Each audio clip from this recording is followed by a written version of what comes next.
नमस्कार, प्रणाम। मैं अविनाश, वारदात तक के एक नए एपिसोड में आज इस सच्ची घटना के साथ आप लोगों के बीच में आया हूँ। ये सच्ची घटना बिहार की है। कहानी शुरू करूँ उससे पहले जितने भी हमारे भाई बहन चैनल पर नए आए हुए हैं उनसे हाथ जोड़ के निवेदन है कि चैनल को सब्सक्राइब करें, वारदात तक परिवार का हिस्सा बने। आप लोगों के प्यार और सपोर्ट की आवश्यकता है, क्योंकि आप लोगों के प्यार और सपोर्ट की बदौलत ही ये चैनल, इस परिवार में 20,000 से ऊपर लोग जुड़ चुके हैं। और ऐसे ही आप लोग अपना प्यार और सपोर्ट बनाए रखें, ताकि ऐसे ही हमारा भी उत्साह बढ़ता रहे, क्योंकि आप लोगों के प्यार और सपोर्ट की बदौलत ही हम आगे बढ़ पाएंगे। कुछ हमारे दोस्त हैं जो दिल के करीब हैं, जो लोग हमें कमेंट करते हैं, मैं उनके नाम इस वीडियो के लास्ट में लूंगा। तो आप लोग भी अपना नाम और आप इस कहानी को सुनने के बाद क्या सोचते हैं, अपनी राय कमेंट में जरूर लिखिएगा। साथ ही साथ आप अपने नाम के साथ अपने चाहे तो जिले का नाम लिख सकते हैं, नहीं तो प्रदेश का नाम लिखिए। ठीक है, तो चलिए आज की सच्ची घटना शुरू करते हैं। दरअसल जो बिहार का एक जिला लगता है तिरुवनंतपुरम, तिरुपति है, तिरुपति एक जिला लगता है। इसी जिले की रहने वाली एक लड़की जिसका नाम अनामिका होता है। अनामिका की शादी बगल के ही गांव में एक अभिषेक नाम के लड़के से होती है।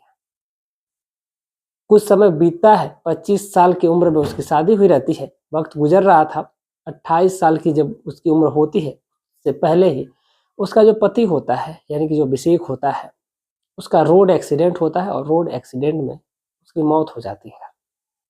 इधर लाखों अरमान सजाए हुए जो पत्नी थी, यानी जो अनामिका थी, वो अपने ससुराल में गई थी। लेकिन जब उसका परिवार जो है वो बिखर जाता है, तो फिर वो उसके पास कोई ऑप्शन नहीं होता है कि आखिर वो करे भी तो क्या करे। अब इसीलिए उसको एक ही रास्ता दिखता है, और वो रास्ता उसके मायके का होता है। सोचती है कि घर में माँ है, भाई है, भाभियाँ हैं, मैं उनके साथ चलूंगी तो रह लूंगी, मेरी ये उम्र गुजर जाएगी, मैं शादी भी नहीं करूंगी और यहाँ पर भी मैं रह लूंगी विधवा बन के ही। लेकिन जो महिला होती है, ये उसकी जो सोच थी वो गलत होती है।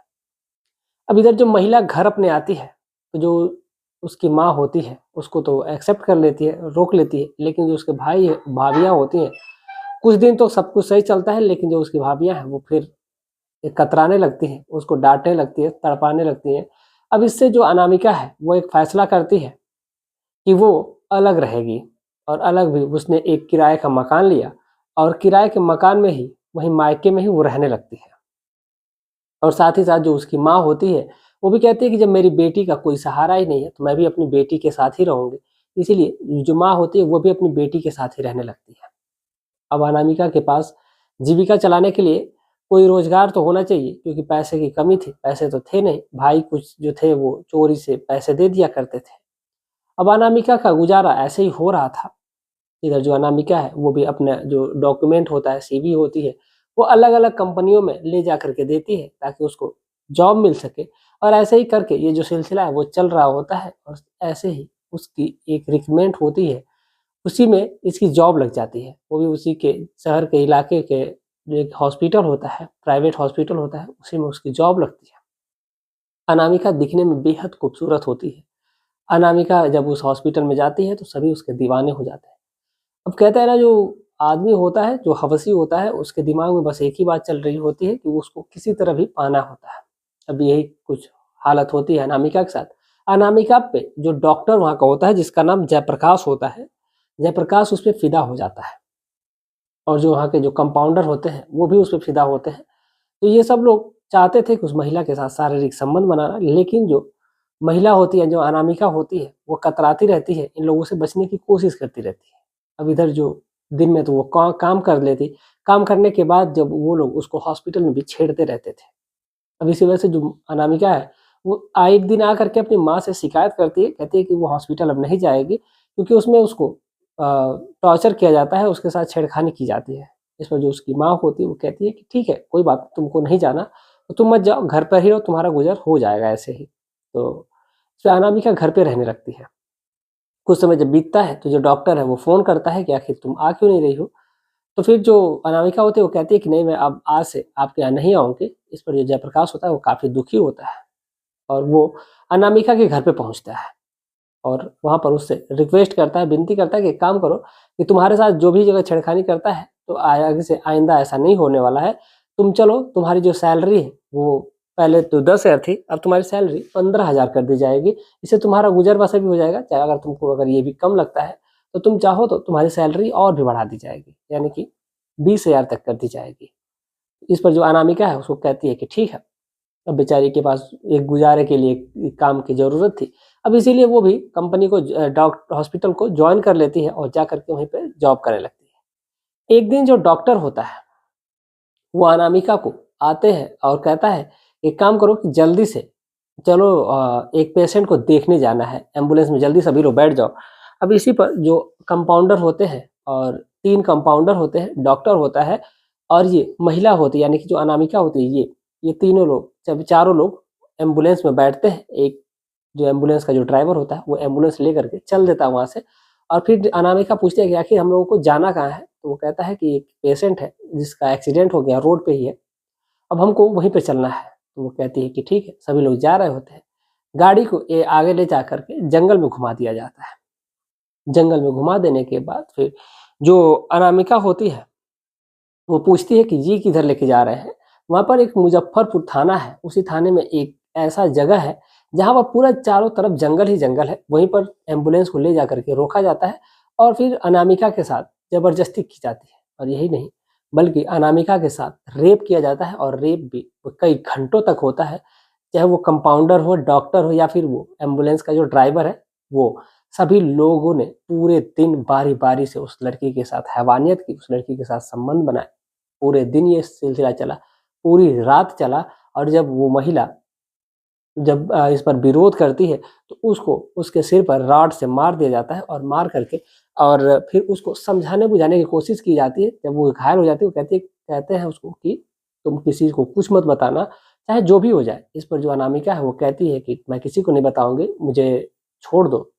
इस पर जो डॉक्टर होता है वो कहता है कि इस पे भरोसा मत करो, ये जाएगी तो ज़रूर थाने में जाकर के हमारे खिलाफ एफआईआर कर देगी, इसको इस रास्ते से हटा देते हैं।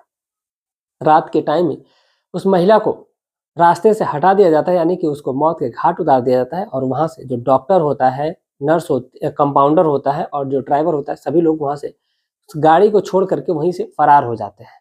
सभी लोग डर जाते हैं कि आखिर अब तो इसको मार दिया गया, आखिर अब किया क्या जाए?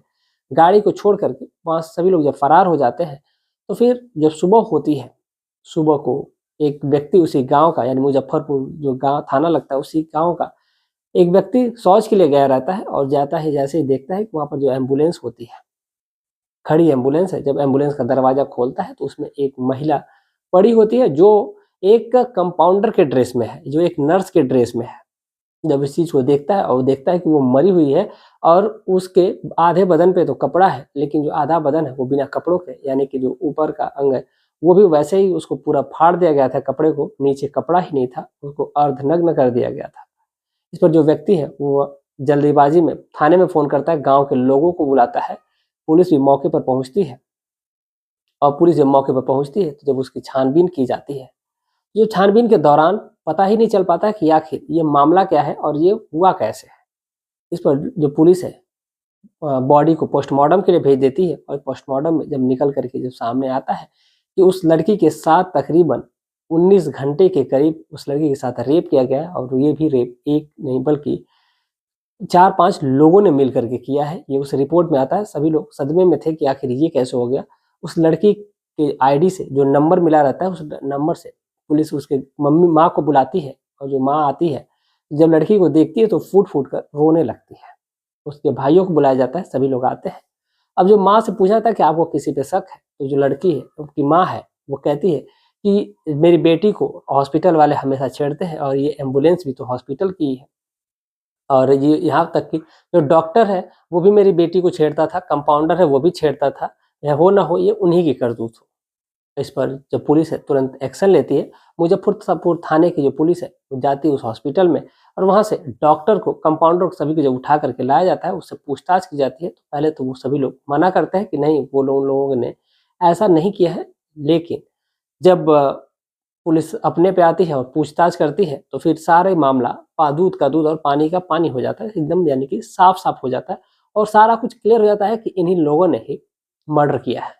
जब पुलिस ने पूछा कि आखिर तुम लोगों ने मर्डर क्यों किया? तो उन्होंने कहा कि हम लोगों ने कहा था कि तुम किसी से मत कहना, लेकिन हमें भरोसा नहीं हुआ और ये जा कर के थाने में बताती, तो फिर सभी हम लोग पकड़े जाते। इस पर जो वहाँ के इंचार्ज होते हैं, उन्होंने कहा कि तुम तो वैसे भी नहीं बचते, अगर जो क्राइम करता है, वो कभी बचता ही नहीं है।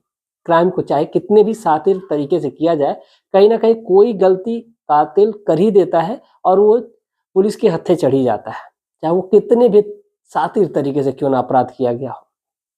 इस पर जो उनके खिलाफ गंभीर धारा में FIR लिखी जाती है और FIR लिख करके उन लोगों को जेल की सलाखों के पीछे डाल दिया जाता है। बाकी ये घटना है, ये घटना आज से 5 महीने पहले की हुई है और ये इसमें काफ़ी लोगों ने वीडियो बनाया था, लेकिन मैंने सोचा कि अब मैं भी आप लोगों तक इस वीडियो को पहुंचाऊं, जितने भी हमारे परिवार के दर्शक हैं उन लोगों तक इस बात की जानकारी हो और वो लोग सतर्क हो सके, सचेत हो सके, ताकि ऐसे ही लोग झांसा देते हैं शादी का या माफ़ी चाहते हैं पैसे का और हॉस्पिटल में बुलाते हैं, तमाम जगहों पर बुलाते हैं, वहाँ पर उन लड़कियों को उनके साथ घिनौनी वारदात कर दी जाती है, जिससे लड़कियां सुरक्षित नहीं होती हैं। तो उम्मीद है कि आप लोग जहां भी रहेंगे सतर्क रहेंगे, सुरक्षित रहेंगे। अगर आपके साथ जितनी भी हमारी बहनें अगर ऐसे इस वीडियो को देख रही हैं, अगर आपके साथ थोड़ी भी अगर छेड़खानी होती है तो आप तुरंत वहाँ के अपने नज़दीकी थाने में FIR करें और उनके खिलाफ कंप्लेन करें, ताकि आपके साथ कभी भी बुरा ना हो सके। जाते जाते हमारे कुछ दोस्त हैं जिन लोगों ने कमेंट किया है, जैसे पहले नंबर पे है सवल पारस जी हैं, फिरोज आलम जी हैं, पुष्पेंद्र प्रजापति जी हैं, सिमरन जी हैं, राजकुमार माखन जी हैं, शेर सिंह भारवाल जी हैं, सुनील चौधरी जी हैं, राजेश राजौरिया जी हैं, रोहतक से ये हैं, कुंदन पाल जी हैं, मार्लस पुणे से हैं। आप तमाम लोगों का तहे दिल से शुक्रिया कि आप लोग इतना प्यार और सपोर्ट दे रहे हैं। उम्मीद है कि ऐसे ही अपना प्यार और सपोर्ट बनाए रखेंगे। इस पूरे घटनाक्रम को सुनाने का उद्देश्य किसी की भावनाओं को ठेस पहुंचाना नहीं है, बल्कि आपको जागरूक और सचेत करना है, आप तक जानकारी पहुंचाना है। चलिए मिलते हैं कल शाम 7:30 बजे एक और सच्ची घटना के साथ। तब तक के लिए जय हिंद, जय भारत।